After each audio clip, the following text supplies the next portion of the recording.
जैसे एक बात समझ लीजिए, इंक्रीजिंग फंक्शन में जैसे ये y is equal to f x का ग्राफ है, तो जैसे जैसे आप लेफ्ट से राइट की तरफ जाओगे यानी कि x की वैल्यू को इंक्रीज करोगे, वैसे वैसे y की वैल्यू इंक्रीज होती चली जाएगी, मतलब y कोऑर्डिनेट की जो वैल्यू है वो इंक्रीज होगी।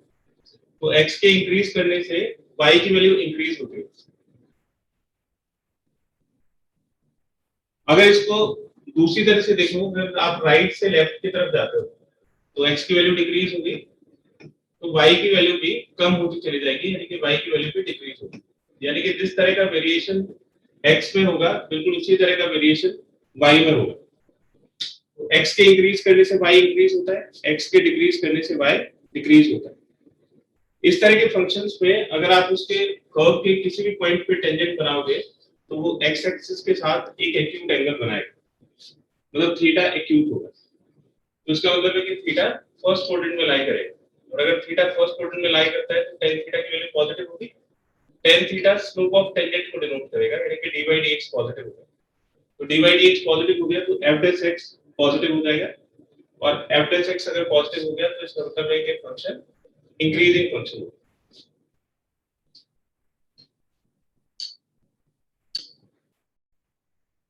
तो डिक्रीजिंग फंक्शन में क्या होगा कि अगर आप x को इंक्रीज करोगे तो y डिक्रीज करेगा, और अगर उल्टा देखते हो राइट से लेफ्ट की तरफ आते हो तो x कम होगा तो y ऊपर की तरफ जाएगा, यानी कि y इंक्रीज होगा।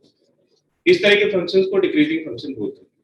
इसके अगर आप किसी भी पॉइंट पे टेंजेंट बनाओगे तो x एक्सिस के साथ जो एंगल बनेगा दैट विल बी ऑब्ट्यूज, यानी कि सेकंड क्वाड्रेंट को बिलोंग करेगा, तो tan थीटा नेगेटिव होगा, स्लोप ऑफ टेंजेंट नेगेटिव होगा, और dy dx नेगेटिव होगा, यानी कि f dash x की वैल्यू नेगेटिव होगी। तो इंक्रीजिंग में f dash x पॉजिटिव और डिक्रीजिंग में f dash x negative. Questions करने के लिए इंपॉर्टेंट पॉइंट्स है, अगर f dash x पॉजिटिव है तो इसका मतलब स्ट्रिक्टली इंक्रीजिंग होगा। अगर इक्वल टू 0 भी है, f dash x is greater than और इक्वल टू 0, तो फिर हम बोलेंगे कि फंक्शन इंक्रीजिंग। लेस देन 0 के लिए स्ट्रिक्टली डिक्रीजिंग, और लेस देन और इक्वल टू 0 के लिए डिक्रीजिंग टर्म का हम यूज करेंगे। तो ये याद रखिए कि किसी भी फंक्शन की नेचर कि वो किस तरह का फंक्शन है, इंक्रीजिंग है या स्ट्रिक्टली इंक्रीजिंग है, उसके डेरिवेटिव के साइन से पता लगता है ना। तो ये आप ध्यान रखिएगा कि nature of fx, nature of fx, nature का मतलब क्या हुआ, increasing, strictly increasing, decreasing etcetera. तो इस तरह की जो नेचर है उसको पता करने के लिए sign of f dash x is responsible. ठीक है, तो फंक्शन की नेचर को पता लगाने के लिए f dash x का साइन इंपॉर्टेंट है, और बड़ा आसान है। पॉजिटिव के लिए स्ट्रिक्टली इंक्रीजिंग, ग्रेटर देन और इक्वल टू 0 के लिए इंक्रीजिंग, लेस देन 0 के लिए स्ट्रिक्टली डिक्रीजिंग, और लेस देन और इक्वल टू 0 के लिए डिक्रीजिंग। नोट करिए बेटा। टाइप फर्स्ट के क्वेश्चन देख लेते हैं। टाइप फर्स्ट के क्वेश्चंस में आपको इंटरवल्स फाइंड करने होंगे। Intervals are to find where fx is strictly increasing, decreasing, etc. ठीक है, तो आपको क्वेश्चन में पूछा जाएगा कि किस इंटरवल में फंक्शन इंक्रीजिंग है, किस इंटरवल में फंक्शन डिक्रीजिंग है, एटसेट्रा। इसको एक एग्जांपल से समझते हैं। एक फंक्शन आपको दिया हुआ होगा जैसे fx -2x³ -9x² -12x + 1। Find the intervals where fx is strictly increasing,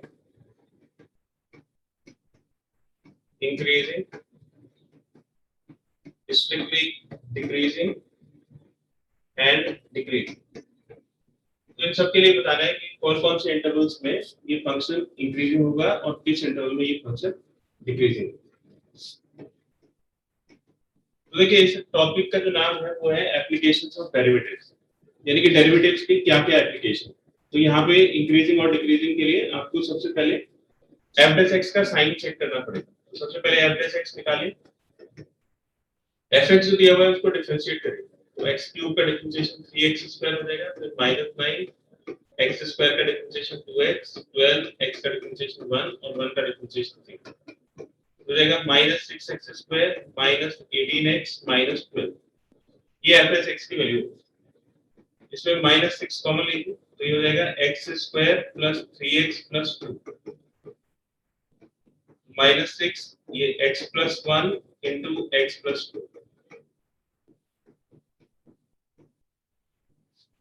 तो ये वाला स्टेप सबसे इंपॉर्टेंट है कि आप एफ एस एक्स को फैक्टर्स के टर्म में लिखो।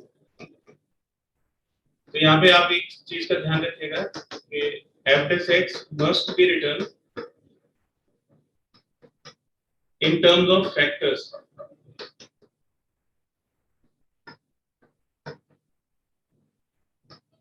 तो फैक्टर्स में क्या बेनिफिट मिलता है, जब आपको ये इंडिविजुअल फैक्टर्स पता होता है तो आप इनका साइन आसानी से चेक कर सकते हो, और अगर आपने फैक्टराइज नहीं किया तो आपको पूरी वैल्यू कैलकुलेट करनी पड़ेगी, तब आप उसके साइन का पता लगेगा। तो पहली इंपॉर्टेंट चीज है कि जब आप एफ एस एक्स निकालोगे तो उसको फैक्टर्स की फॉर्म में लिखो, ठीक है। उसके बाद आप क्रिटिकल पॉइंट्स निकालो। क्रिटिकल पॉइंट्स वो पॉइंट्स होते हैं जहां पे एफ एस एक्स की वैल्यू या तो 0 होती है या तो नॉट डिफाइंड होती है। तो न्यूमरेटर के फैक्टर्स को 0 रखने से क्रिटिकल पॉइंट्स आते हैं, या डिनोमिनेटर के फैक्टर्स को 0 रखने से क्रिटिकल पॉइंट्स आते हैं। तो क्रिटिकल पॉइंट्स के लिए, for critical points, critical points के लिए एफ एस एक्स को 0 के इक्वल रखते हैं। F s x is equal to 0। ये हो जाएगा -6 times x + 1 × x + 2 is equal to 0। तो या तो x + 1 इज इक्वल टू 0 आएगा या x + 2 इज इक्वल टू 0 आएगा। तो x की वैल्यू -1 होगी और x की वैल्यू -2 होगी। तो हमको दो क्रिटिकल पॉइंट्स मिल गए।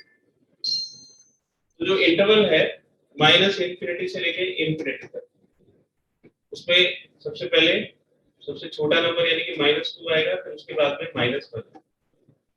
तो जो नंबर लाइन है उसके आपको पार्ट्स मिल गए। सबसे पहला इंटरवल -∞ से लेके -2 तक होगा, फिर दूसरा इंटरवल -2 से -1 तक, और तीसरा इंटरवल -1 से लेके ∞ तक। फिर आप क्या करोगे, इसमें एक टेबल बनाओगे। यहाँ पे सबसे पहले इंटरवल्स लिखोगे, फिर उन इंटरवल्स में एफ एस एक्स का साइन चेक करेंगे। और ये जो एफ एस एक्स का साइन है ये एफ एक्स की नेचर को बताएगा। ये जो एफ एक्स है वो स्ट्रिक्टली इंक्रीजिंग फंक्शन है या स्ट्रिक्टली डिक्रीजिंग फंक्शन।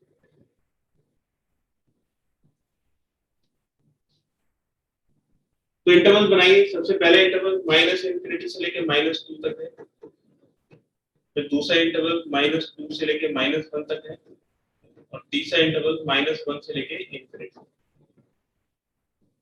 ठीक है। इसमें भी आप एक चीज का ध्यान रखोगे कि जब आप इंटरवल्स बनाओगे तो उसमें क्रिटिकल पॉइंट्स को इंक्लूड नहीं कर सकते।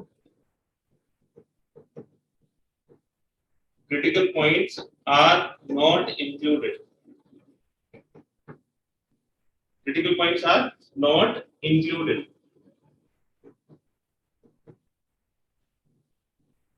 in intervals।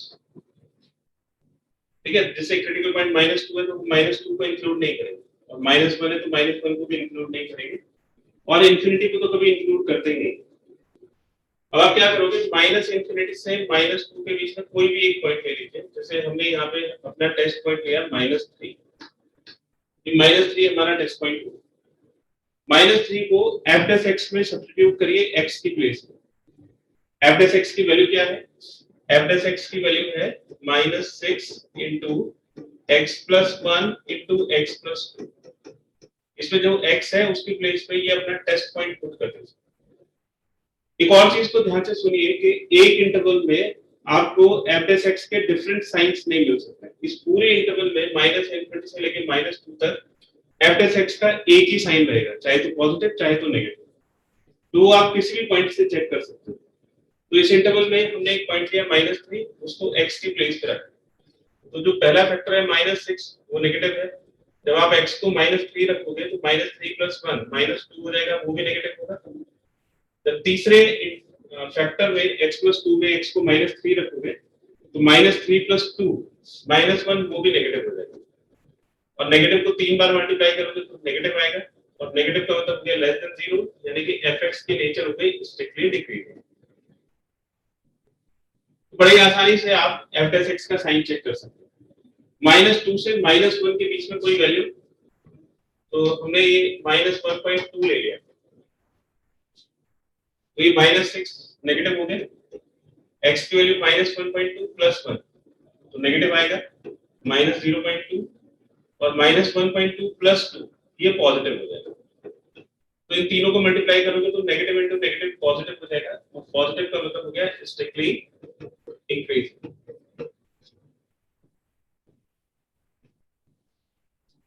ठीक है, तो f डैश x के साइन से हमें फंक्शन की नेचर का पता लगता है। अगर f डैश x का साइन नेगेटिव है तो स्ट्रिक्टली डिक्रीजिंग है, अगर f डैश x का साइन पॉजिटिव है तो स्ट्रिक्टली इंक्रीजिंग है। ऐसे ही -1 से इंफिनिटी के बीच में कोई वैल्यू सजेस्ट करें, -1 से इंफिनिटी के बीच में कोई भी फंक्शन की वैल्यू बोलिए। 0, तो 0 से आप इसको चेक कर सकते हो, तो -6 नेगेटिव हो गया, फिर 0 + 1 positive and 0 + 2 is also positive, तो positive into positive into negative, तो ये नेगेटिव हो जाएगा, और नेगेटिव का मतलब हो गया स्ट्रिक्टली डिक्रीजिंग। ठीक है, तो ये फंक्शन स्ट्रिक्टली डिक्रीजिंग। ठीक है, तो आपको ये दो चीजों का ध्यान रखना है। एक तो इस तरह के क्वेश्चंस करते हुए सबसे पहले f डैश x फैक्टर्स की फॉर्म में लिखोगे, पहला इंपॉर्टेंट पॉइंट, और दूसरा ये कि जब आप इंटरवल्स बनाओगे तो उसमें क्रिटिकल पॉइंट्स को इंक्लूड नहीं करेंगे।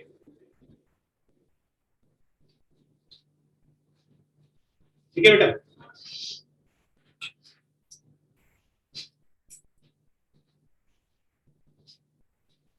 नोट करिए बेटा।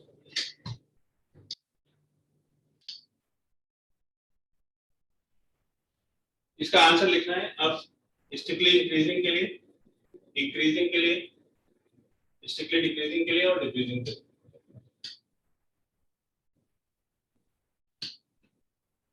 देखिए ए पार्ट का आंसर होगा fx is strictly increasing on,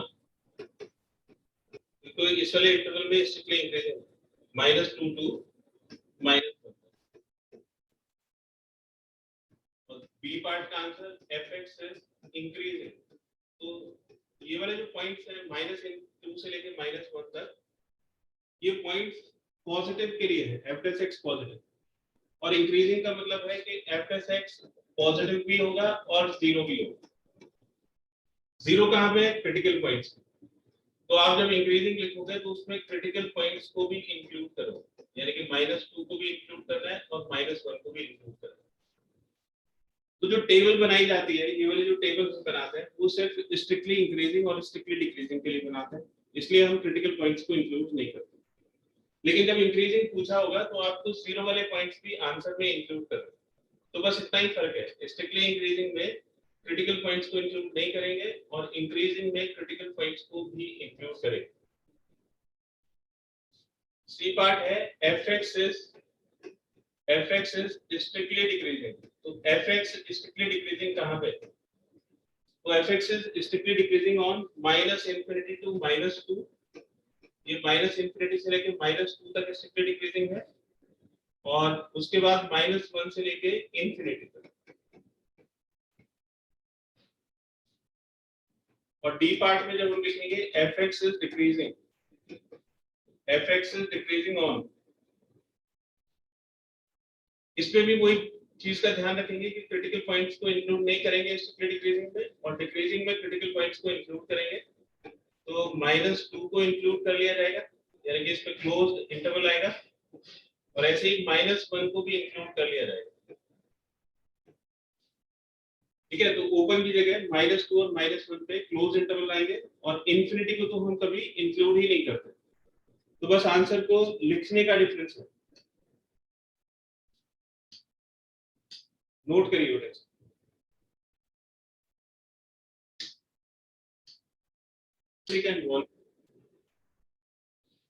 तो देखिए इंक्रीजिंग के लिए f डैश x पॉजिटिव होना चाहिए या 0 होना चाहिए, और डिक्रीजिंग के लिए f डैश x नेगेटिव और 0 होना चाहिए। तो मेथड बिल्कुल वही है, बस कैलकुलेशन थोड़ी सी डिफरेंट हो जाएगी। ट्रिग्नोमेट्री में थोड़ी सी अलग तरह से कैलकुलेशन होगी। देखिए f x is equal to sin 3x given है। अब इसको डिफरेंशिएट करें तो f डैश x हो जाएगा sin 3x का डिफरेंशिएशन cos 3x और फिर 3x का डिफरेंशिएशन 3 होगा। तो f डैश x की वैल्यू हो जाएगी 3 cos 3x। क्रिटिकल पॉइंट्स निकालिए। तो क्रिटिकल पॉइंट्स के लिए तो critical points f dash x को 0 के इक्वल पुट कर दें।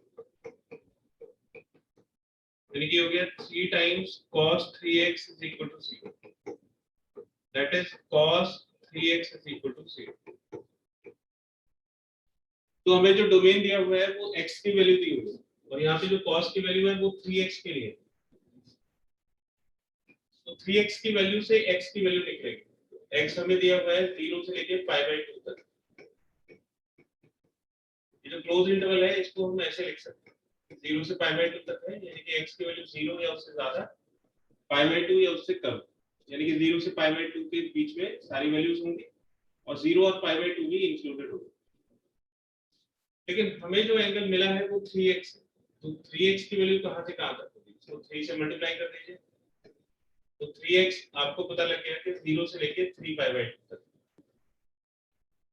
तो 3x 0 से लेके 3π/2 तक है। तो आप जब इसको क्वाड्रेंट में इसका ड्राइंग बनाएंगे तो बड़ी आसानी से आप वैल्यू कैलकुलेट कर सकते हैं। कुछ चीजों का ध्यान रखना है, ये जो हॉरिजॉन्टल लाइन होती है इस पे साइन 0 होगा, ठीक है, और कॉस की वैल्यू इधर 1 होती है और उसके ऑपोजिट माइनस। वर्टिकल लाइन पे cos थीटा 0 होगा और साइन की वैल्यू ऊपर 1 होती है 90 डिग्री पे और 270 डिग्री पे साइन की वैल्यू -1। तो बड़ी आसानी से आप इसकी वैल्यू देख सकते हो कि cos कहां कहां पे 0 होगा। तो एक तो cos यहां पे 0 होगा, मतलब ये वाला एंगल हमें पता करना है। एक cos नीचे वाली लाइन पे 0 होगा तो ये वाला एंगल पता करना है। तो ये दो एंगल्स, ऊपर तो ये एंगल है π/2 और नीचे ये एंगल हो गया 3π/2। तो 3x की दो वैल्यूज आ गई, एक तो 3x की वैल्यू होगी π/2 और दूसरी 3x की वैल्यू होगी 3π/2। लेकिन हमें तो x की वैल्यू से मतलब है, तो 3 से इसको डिवाइड कर दो, ये π/6 हो जाएगा और ये π/2 हो जाएगा। These are two critical points. तो हमें जो इंटरवल मिला है वो 0 से लेके π/2 तक, और इसमें क्रिटिकल पॉइंट, एक क्रिटिकल पॉइंट तो आ गया π/6 और दूसरा क्रिटिकल पॉइंट आ गया π/2। ठीक है, अब इसके इंटरवल्स बनाएंगे। तो टेबल बिल्कुल उसी तरह से बनेगी, बस थोड़ी सी ट्रिग्नोमेट्री का आप ध्यान रखिएगा। तो इंटरवल्स, फिर f डैश x का साइन, f डैश x मतलब 3 cos 3x और फिर fx की नेचर। तो सबसे पहला इंटरवल है 0 to π/6। तो आप बताइए कि बेटा किसको इंक्लूड करेंगे और किसको इंक्लूड नहीं करेंगे। तो फर्स्ट इंटरवल है 0 to π/6, उसके लिए मैंने आपको बताया था कि किन पॉइंट्स को इंक्लूड नहीं करता है। सोच के बताइए। तो फर्स्ट इंटरवल है उसमें किसको इंक्लूड करेंगे और किसको नहीं करेंगे। π/6 को नहीं करेंगे। π/6 को नहीं करेंगे क्योंकि ये क्रिटिकल पॉइंट है, इसको इंक्लूड नहीं करेंगे। और 0 डोमेन में अवेलेबल है, x की वैल्यू 0 हो सकती है और ये क्रिटिकल पॉइंट नहीं है, इसलिए 0 को इंक्लूड करेंगे, π/6 को इंक्लूड नहीं करेंगे। और जो दूसरा इंटरवल है π/6 से लेके π/2 तक, इसमें किसको इंक्लूड करेंगे बेटा और किसको नहीं करेंगे।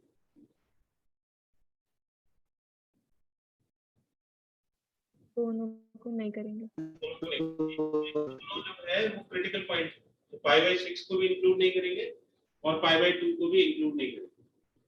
अब 0 to π/6 के बीच में, 0 से 30 के बीच में आप कोई भी वैल्यू रखें, 0 को भी ले सकते हैं क्योंकि इस इंटरवल में 0 भी अवेलेबल है, तो 0 से ही चेक किया जा सकता है। तो आप अगर इसको 0 रख देंगे x को, तो 3 into 0 cos 0 1 हो जाएगा, 1 3 3, तो पॉजिटिव वैल्यू आएगी, तो फंक्शन स्ट्रिक्टली इंक्रीजिंग हो जाएगा। π/6 से π/2 के बीच में ना तो हम π/6 से चेक कर सकते हैं ना π/2 से चेक कर सकते हैं।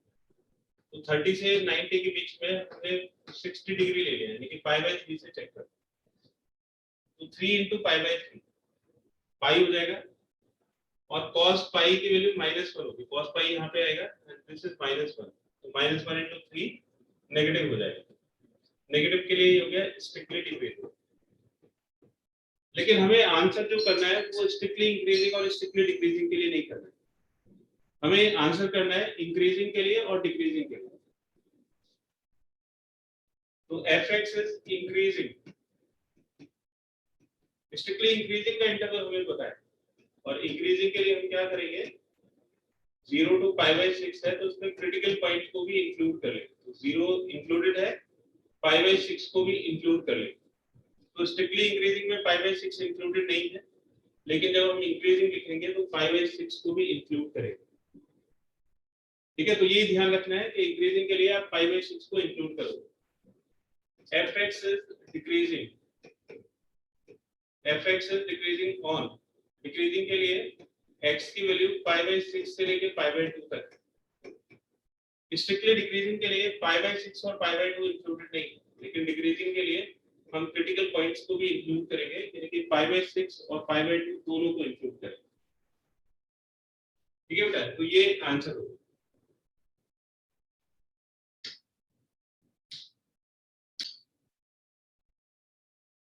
देखिए इसमें फंक्शन दिया हुआ है sin x + cos x, और ये 0 से लेकर 2 पाई तक इसका डोमेन दिया हुआ है, और इसमें आपको इस डोमेन के पार्ट्स करना है, मतलब इंटरवल्स फाइंड करना है कि कहां से कहां तक फंक्शन स्ट्रिक्टली इंक्रीजिंग होगा और डिक्रीजिंग। तो सबसे पहले तो हमने इसको डिफरेंशिएट किया, f(x) आ गया cos x - sin x।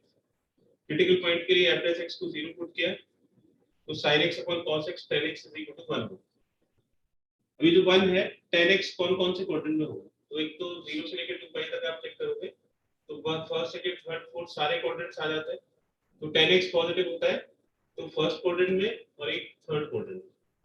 तो फर्स्ट क्वाड्रेंट में तो π/4 आ जाएगा, और थर्ड क्वाड्रेंट में ये पाई प्लस π/4 आ जाएगा। तो थर्ड क्वाड्रेंट की वजह से तो इसकी वैल्यू पॉजिटिव हो जाएगी, और π/4 की वजह से 1 हो जाएगा। तो क्रिटिकल पॉइंट 2 हो गए, एक तो π/4 हो गया फर्स्ट क्वाड्रेंट में, और एक थर्ड क्वाड्रेंट में 5π/4। तो 0 से लेके 2 पाई तक π/4 और 5π/4 ने इसके 3 इंटरवल्स में इसको ब्रेक कर दिया। पहला इंटरवल 0 से लेके π/4 तक, फिर π/4 से 5π/4 तक, फिर 5π/4 से लेके 2 पाई तक। इंटरवल्स बनाते हुए इस चीज का ध्यान रखेंगे कि हम क्रिटिकल पॉइंट्स को इंक्लूड नहीं करते, तो π/4 और 5π/4 को इंक्लूड नहीं करते। तो सबसे पहले f(x) का साइन देखेंगे। f(x) फर्स्ट इंटरवल में पॉजिटिव है, आप 0 से इसको चेक कर सकते हो, cos 0 1 हो गया, sin 0 0, क्योंकि 0 इस इंटरवल में अवेलेबल है इसलिए हम 0 से इसको चेक कर लेंगे। π/4 और 5π/4 के बीच में 90 डिग्री आता है, 90 डिग्री से चेक कर लीजिए, cos 90 0, sin 90 1, तो नेगेटिव हो गया, स्ट्रिक्टली डिक्रीजिंग। 5π/4 से लेकर 2 पाई, 2 पाई इसमें इंक्लूडेड है, 2 पाई और 0 की पोजीशन सेम होती है, तो जो वैल्यू 0 पे आई होगी वही वैल्यू 2 पाई पे भी आएगी, तो 0 पे पॉजिटिव आया तो 2 पाई पे भी पॉजिटिव होगा, इसलिए फंक्शन स्ट्रिक्टली इंक्रीजिंग हो जाएगा।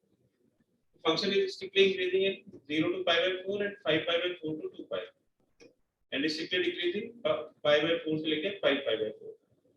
इसी क्वेश्चन में अगर हमें आंसर इस तरह से लिखना हुआ होता, fx इज इंक्रीजिंग, इंक्रीजिंग के लिए आंसर लिखना हुआ होता है तो हम क्रिटिकल पॉइंट्स को भी इंक्लूड करते हैं। तो जैसे 0 to π/4 में स्ट्रिक्टली इंक्रीजिंग के लिए π/4 को इंक्लूड नहीं किया, तो यहाँ पे हम π/4 को भी इंक्लूड करते हैं, और 5π/4 से लेकर 2 पाई तक तो हम 5π/4 और 2 पाई दोनों को इंक्लूड करेंगे।